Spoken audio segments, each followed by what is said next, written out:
Hello students, आज जो हम टॉपिक करेंगे 12th क्लास एनसीईआरटी का जो चैप्टर हमारा 3 है मैट्रिक्स, उसे आज समझेंगे इस वीडियो में। और इसका बेसिक कॉन्सेप्ट समझेंगे पहले कि हमारी मैट्रिक्स है क्या, कितने प्रकार की होती है, मैट्रिक्स को किस तरीके से हम डिनोटेट करते हैं, इसका ऑर्डर क्या होता है, ये सब चीज़ें आप इस वीडियो में जानेंगे। सबसे पहले हम मैट्रिक्स की डेफिनेशन को समझते हैं कि एक मैट्रिक्स क्या है। एक रेक्टेंगुलर एरे होता है, एक आयताकार सारणी होती है जिसमें एम एन संख्याओं को, मान के चलिए एम और एन हमारे नंबर्स हैं हमारे, उनको हम अरेंज करते हैं, व्यवस्थित करते हैं हम, ठीक है ना। एक किस में, रेक्टेंगुलर एरे में। रेक्टेंगुलर एरे हम जो बनाते हैं इस तरीके से हम लेते हैं और यही इसका साइन होता है मैट्रिक्स का। और इसकी यदि हम डेफिनेशन देखें तो हम इस तरीके से भी कह सकते हैं कि एम एन संख्याओं का एक ऐसा समुच्चय जो एम पंक्तियों तथा एन स्तंभों में व्यवस्थित करने पर जो एक आयताकार सारणी, जिसे हम रेक्टेंगुलर एरे कह देते हैं, प्राप्त होती है, उसे हम एम बाई एन, इसे एम बाई एन पढ़ते हैं, इसको एम बाई एन मैट्रिक्स कहते हैं। समझ गए होंगे आप इसे। ये इसकी क्या है, डेफिनेशन है। इस तरीके से भी डेफिनेशन हम दे सकते हैं इसकी। और आप सीधी एक डेफिनेशन है कि क्या है कि हम जब एम एन नंबर्स होते हैं उन्हें हम एक रेक्टेंगुलर एरे के रूप में अरेंज करते हैं, वो तो हमें क्या प्राप्त होती है, मैट्रिक्स प्राप्त होती है, ठीक है ना। इसके बाद में हम लेते हैं कि भाई नंबर्स, इसमें मैट्रिक्स के अंदर दो चीज़ें में व्यवस्थित करते हैं हम। एक तो होती है हमारे रो और एक होती है हमारे कॉलम होते हैं। रो इस तरीके से होती है, ऐसे इस तरीके से अरेंज करेंगे हम, ये हमारी क्या कहलाती है, रो कहलाती है। और इस तरीके से हम लेते हैं जब ये, तो ये क्या कहलाते हैं, हमारे कॉलम कहलाते हैं। हमारे ये रो हो गए, ये हमारे कॉलम हो गए। इसी रूप में हम अरेंज करते हैं। यहाँ पर जो ये नंबर लिखे जाते हैं इनको एलिमेंट बोलते हैं। ये जो नंबर आते हैं हमारे यहाँ पर, जो भी हम नंबर जिन्हें हम अरेंज कर रहे हैं, उन नंबरों को क्या कहते हैं, हम एलिमेंट्स कहते हैं। तो देखें, हम समझते हैं इसको, मैट्रिक्स को। इसका बेसिक कॉन्सेप्ट आना बहुत ज़रूरी है। और देखो, ये एक ऐसा टॉपिक है जो एग्जाम पर्पज से वेरी मोस्ट टॉपिक है आपका, और इसमें से हमेशा एग्जामिनर क्वेश्चन लेता ही लेता है। तो इसलिए इसे समझने की कोशिश करना, बहुत ही इजी टॉपिक है आपका, ये बढ़िया टॉपिक है। देखो, कोई भी मैट्रिक्स जब लेते हैं, और एक बात तो और कि मैट्रिक्स को जो डिनोटेट करते हैं हम कैपिटल लेटर से डिनोटेट करते हैं। कैपिटल लेटर कैसे, कैपिटल ए बनाएं या बी से डिनोटेट करें, सी से डिनोटेट करें, डी से डिनोटेट करें, यानी कैपिटल लेंगे। और जितने भी इसके एलिमेंट होते हैं उन्हें स्मॉल से डिनोटेट करते हैं। जैसे हम ए ले सकते हैं, बी ले सकते हैं, सी ले सकते हैं स्मॉल में, डी ले सकते हैं। इसी तरीके से हम इन्हें एलिमेंट्स को लेते हैं। मान लीजिए कोई एम और एन, एम हमारी रो है और एम रो है हमारी, एन क्या है हमारे यहाँ पर, कॉलम है, कॉलम लिए हमने। इन्हें हमें नंबर्स दे रखे हैं एम एन, ठीक है ना। एम एन हमारे पास नंबर है। नंबर हमारे देखो रियल भी हो सकते हैं, हमारे इमेजिनरी भी हो सकते हैं, और फंक्शन भी हो सकते हैं, ठीक है ना। कोई भी हो सकते हैं नंबर हमारे। उन्हें अरेंज करना है किसमें, एक रेक्टेंगुलर एरे के रूप में। तो हम मैट्रिक्स बनाते हैं। मान लीजिए इस तरीके से हमने A11, A12, A13, इस तरीके से हमने A1 और हमने लिया ए, ठीक है ना। A21, A22, A23, dot dot, और भी नंबर हो सकते हैं। और ये हमारे 2, इस तरीके से हमने ये एक मैट्रिक्स तैयार कर रहे हैं हम। AM1, AM2, AM3, AM और ये हमारी मैट्रिक्स है जिसमें हमने कितने एलिमेंट लिए, एम एन हमारे एलिमेंट्स थे। इसमें नंबर थे हमारे जिनको हमने अरेंज किया है। किस रूप में करा है कि इसमें हमने एम तो रो ली है और एम रो है और एन क्या है, हमारी कॉलम है। तो ये जो मैट्रिक्स बन रही है वो बन रही है हमारी एम बाई एन की मैट्रिक्स, एम बाई एन की। एम क्या है हमारी, किसको डिनोटेट कर रहा है, रो के नंबर को, रो है। और एन क्या है हमारा, कॉलम है हमारा, कॉलम को बता रहा है ये। तो यहाँ पर जो एम बाई एन ये लिखा हुआ है, इसको जो बोलते हैं हम, इसको कहते हैं ये ऑर्डर, क्रम भी कह देते हैं, हिंदी में क्रम कह देते हैं, ये ऑर्डर होता है। एम बाई एन का ऑर्डर है इसका, हमारा एम बाई एन की हमारी क्या है, एक मैट्रिक्स है। अच्छा, इसके अंदर एलिमेंट कितने आए हैं, यदि हम इन दोनों की मल्टीप्लाई कर दें तो इसके अंदर एलिमेंट पता चल जाती है हमें कि भाई कितने एलिमेंट हैं इसके अंदर। काउंट करके देखेंगे आप तो हमारे नंबर कितने होंगे, एम एन नंबर होंगे इसके। अच्छा, ये क्या है हमारे, ये हमारे एलिमेंट्स कहलाते हैं। जैसे अब ये 1 1 है, देखो सबसे पहले जो लिखा जाता है इसमें, पहले रो और फिर उसके बाद में कॉलम। जैसे ये लिखा हुआ है A11 लिखा हुआ है, तो इसका मतलब है कि ये क्या है, बता रहा है हमारा रो, कि भाई कौन सी रो है हमारी, फर्स्ट रो है। और ये क्या बता रहा है हमारा, कॉलम, कौन सा कॉलम है हमारा, फर्स्ट कॉलम, फर्स्ट रो है ये और फर्स्ट कॉलम है। तो हम इसके पोजीशन बता सकते हैं कि ये मैट्रिक्स के अंदर कहाँ आ रहा है हमारा, ठीक है ना। इस तरीके से हम इसके पोजीशन बता सकते हैं, कोई भी नंबर होगा तो हमारा, कि भाई कौन से नंबर पे आ रहा है। तो कोई भी मैट्रिक्स जब लिखी जाती है तो ये इस तरीके से भी हम डिनोटेट कर देते हैं कि एक मैट्रिक्स है और ए आई और जे, इस तरीके से बना दिया हमने। यहाँ पर जो आई है, आई क्या बता रहा है हमारा, रो, और जे क्या बता रहा है हमारा, इसको कॉलम बता रहा है, ठीक है ना।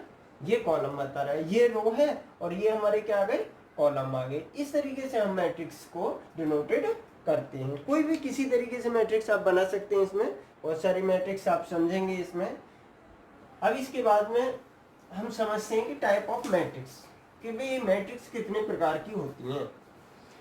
वैसे तो काफ़ी हैं, लेकिन आपकी एनसीईआरटी बुक के हिसाब से ही बताऊंगा मैं आपको कि सबसे पहले आती है इसमें कॉलम मैट्रिक्स। देखो कॉलम मैट्रिक्स क्या है हमारी, कॉलम मैट्रिक्स होती है एक ऐसी मैट्रिक्स जिसके अंदर सिर्फ एक कॉलम होता है। यानी मान लीजिए सबसे पहले मैट्रिक्स है हमारे, समझेंगे कि क्या समझा रहा हूँ मैं आपको। कॉलम मैट्रिक्स, कॉलम मैट्रिक्स का मतलब होता है हमारा कि सिर्फ क्या होना चाहिए, एक कॉलम होना चाहिए उसके अंदर।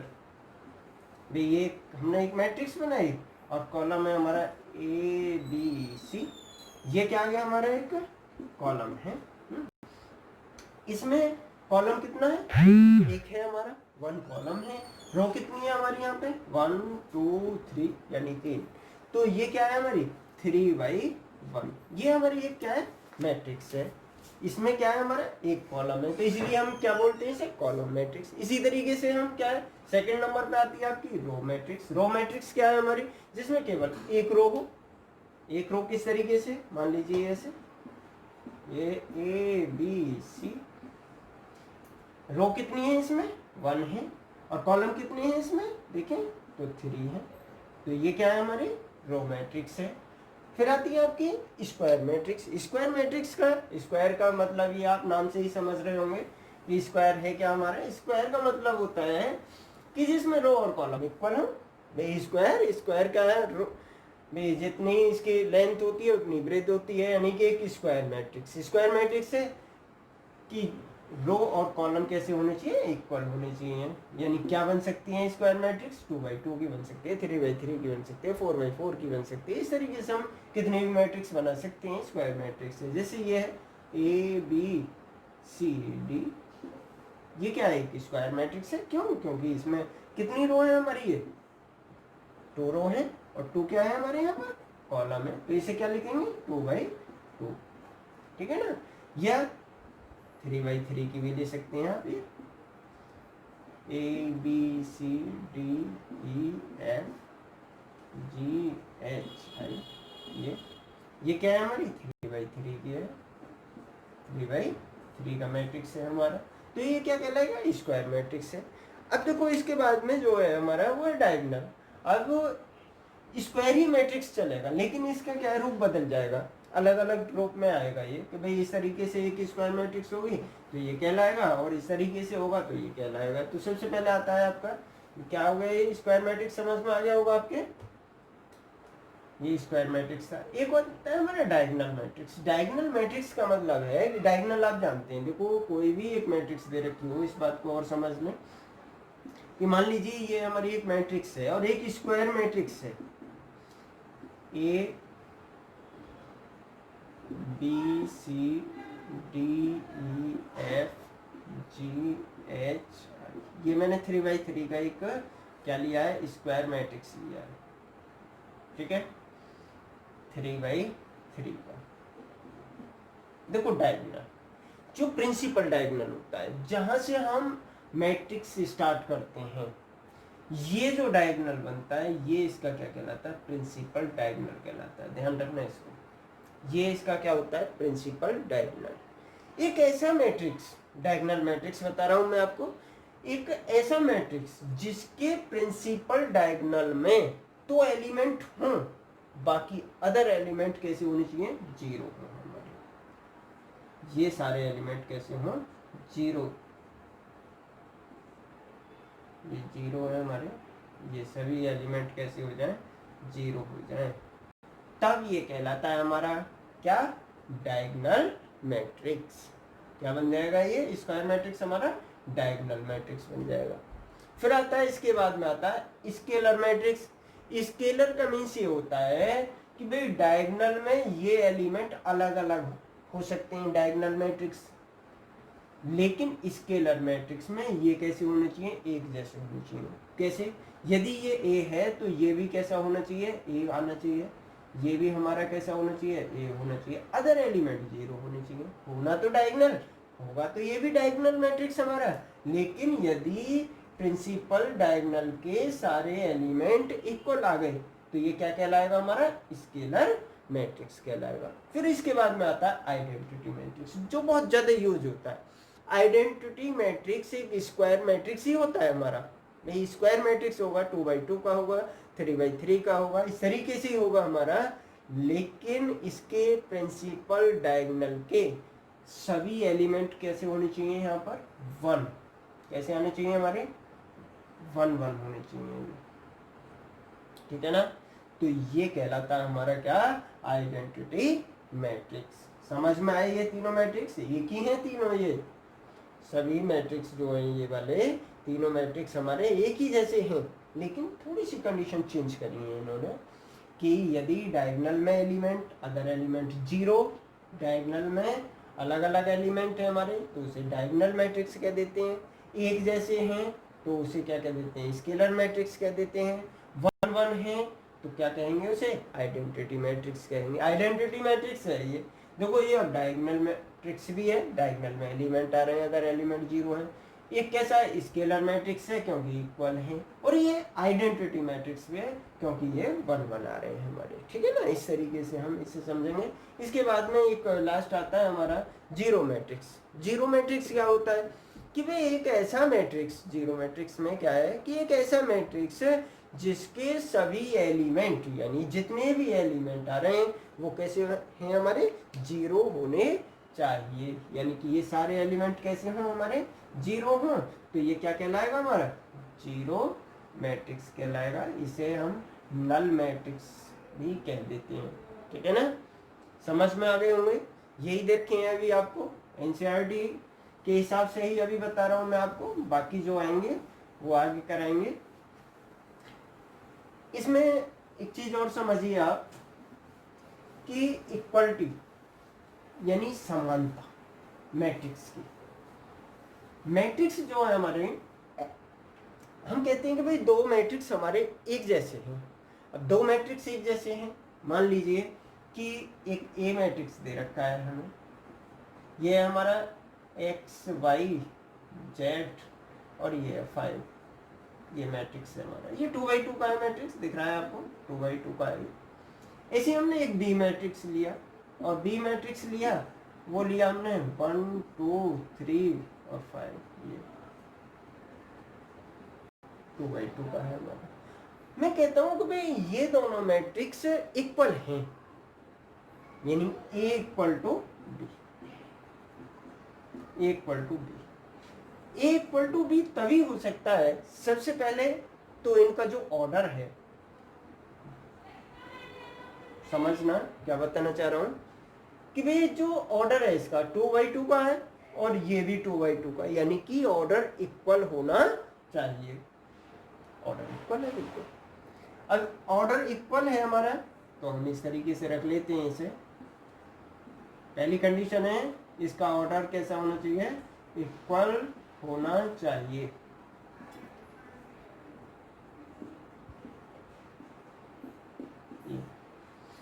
अब इसके कॉरेस्पॉन्डिंग एलिमेंट, जब ये दोनों मैट्रिक्स इक्वल कब होंगे, जब इसके कॉरेस्पॉन्डिंग एलिमेंट यानी ये x है, इसकी वैल्यू किसकी इक्वल होनी चाहिए, 1 के इक्वल होनी चाहिए, y की वैल्यू 2 के इक्वल होनी चाहिए, z की वैल्यू 3 के इक्वल होनी चाहिए, और 5 हमारा 5 है हमारा, ठीक है ना।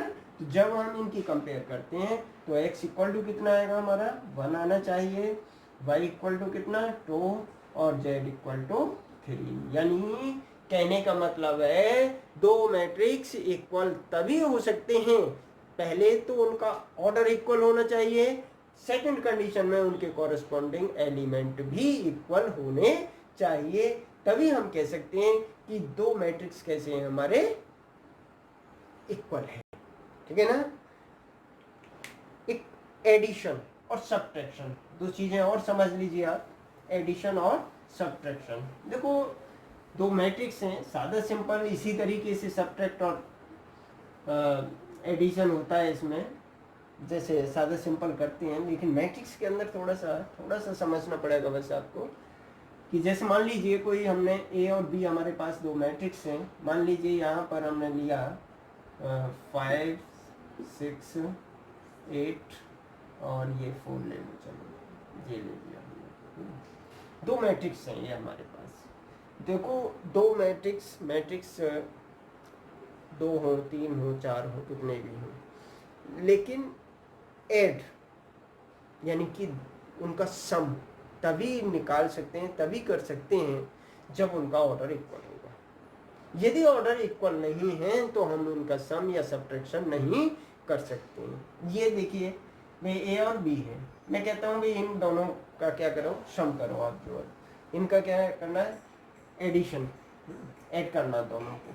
तो सबसे पहले तो मेरी नज़र जानी चाहिए कि भाई क्या इसका जो ऑर्डर है वो इक्वल है। तो हमने देखा ये 2/2 का, ये भी 2/2 का, यानी ऑर्डर इक्वल होना चाहिए। ये 3/1 का हो और ये भी 3/1 का है तो ऐड हो जाएंगे, सब्ट्रैक्ट हो जाएंगे, ठीक है ना। तो हमने क्या करा भाई, ए प्लस बी, ये इसके मैट्रिक्स के बेसिक कॉन्सेप्ट हैं जो आपको समझने जरूरी है। ए की वैल्यू क्या है हमारे पास, 5 है, 6 है, 8 4 प्लस बी की वैल्यू कितनी है हमारे पास, 1 2 3 5। ऐड कर रहे हैं तो ऐड करने का मतलब है जो कॉरेस्पॉन्डिंग एलिमेंट है, जैसे ये 5 है, ये कितना 1 है, तो कॉरेस्पॉन्डिंग एलिमेंट ही आपस में प्लस होंगे। क्या है हमारा, 5 है प्लस 1, 6 प्लस 2, 8 प्लस 3, 4 प्लस 5। इस तरीके से क्या आ गया हमारा, 6 8 और 11 और ये आ गया हमारा 9। ठीक है, समझ में आ गया, ज़्यादा सिंपल था, बहुत ईजी है। अब सब्ट्रैक्ट करना हो सेम इसी तरीके से सब्ट्रैक्ट कर दीजिए। ए माइनस क्या लेना है हमें, चलो यही कर दे रहे हैं हम, इसमें ए प्लस बी था, अब क्या ले लें यहाँ पर, ए माइनस ले लें, यहाँ पर माइनस कर दिया हमने, ये माइनस कर दिया। तो इनमें क्या है, 5 में से 1 माइनस, ये 1 माइनस कर दो आप। इसी तरीके से 8 में से 3 माइनस हो जाएगा, 6 में 2 माइनस हो जाएगा, और ये भी 4 में से ये माइनस हो जाएगा। क्या आ गया हमारा जो आ गया ये क्या बचा हमारा, 5 माइनस 1 4 आ गया, ये भी हमारा 4 आ गया, ये 5 आ गया, और ये माइनस के 1 आ गया। ये हमारा सब्ट्रैक्शन था। इसी तरीके से हम क्या करते हैं, हम एडिशन और सब्ट्रैक्शन करते हैं। एक आती है इसमें स्केलर मल्टीप्लिकेशन। देखो स्केलर मल्टीप्लिकेशन और समझ लो इसी वीडियो में। स्केलर मल्टीप्लिकेशन क्या है हमारी, स्केलर मल्टीप्लिकेशन का मतलब होता है कि यदि कोई भी हमारी मैट्रिक्स है, कोई भी मैट्रिक्स दे रखी है, 2/2 की हो, 3/3 की हो, 3/1 की हो, 3/4 की हो, जैसे भी मैट्रिक्स है, उसमें किसी भी स्केलर क्वांटिटी से मल्टीप्लाई करें हम, जैसे मान लीजिए ये ए है हमारी, इसमें मैं कहता हूँ एक स्केलर क्वांटिटी मैंने के ली, के से मैं इसमें मल्टीप्लाई कर रहा हूँ, तो मल्टीप्लाई का मतलब है मैं क्या निकाल रहा हूँ इसमें, के ए, यही तो निकाल रहा हूँ। जब के ए ले रहा हूँ मैं इसमें, तो इसका मीन्स है कि के, और इस मैट्रिक्स को आप लिख लीजिए 5 6 8 और 4, जो भी हो, कोई भी मैट्रिक्स हो सकती है। सीधा सा आप कॉन्सेप्ट समझिए, क्या बताना चाह रहा हूँ कि एक स्केलर की मल्टीप्लाई कर रहे हैं हम किसमें, मैट्रिक्स में। तो मैट्रिक्स के प्रत्येक अवयव में जो भी एलिमेंट है इस मैट्रिक्स के अंदर, उस सभी में इस के की मल्टीप्लाई हो जाएगी। यानी किस तरीके से, इस तरीके से 5 के 6 के 8 के और 4 के, ये मल्टीप्लाई हो गई हमारी। इसका मीन्स क्या हुआ कि यदि कोई एक मैट्रिक्स दे रखी है हमें, मैट्रिक्स है 2 4 6 और 8, ये दे रखी है मैट्रिक्स। यदि इस मैट्रिक्स में से कंप्लीट में से कोई भी कॉमन आ रहा है, तो हम कंप्लीट में से कॉमन बाहर निकाल सकते हैं। यानी इसमें से जैसे 2 कॉमन आ रहा है, तो आप 2 बाहर लिख सकते हैं। इसमें क्या आ जाएगा, 1 2 3 और 4। ये आपको मैंने इस वीडियो में जो बताया, आपको मैट्रिक्स की डेफिनेशन, टाइप ऑफ मैट्रिक्स और सब्ट्रैक्शन, एडिशन और स्केलर मल्टीप्लिकेशन, ये समझ में आए होंगे आपके, ठीक है ना। इन्हें समझिए आप, बेसिक कॉन्सेप्ट है और बहुत ही मोस्ट चैप्टर है आपका एग्जाम पर्पस से। इसमें से काफ़ी नंबर का आता है, इसलिए आप ढंग से इसे तैयार करें और समझें इसे। और यदि कोई भी बात आपकी समझ में नहीं आती है, तो आप कमेंट करके मुझसे पूछ सकते हैं, ठीक है। Thank you.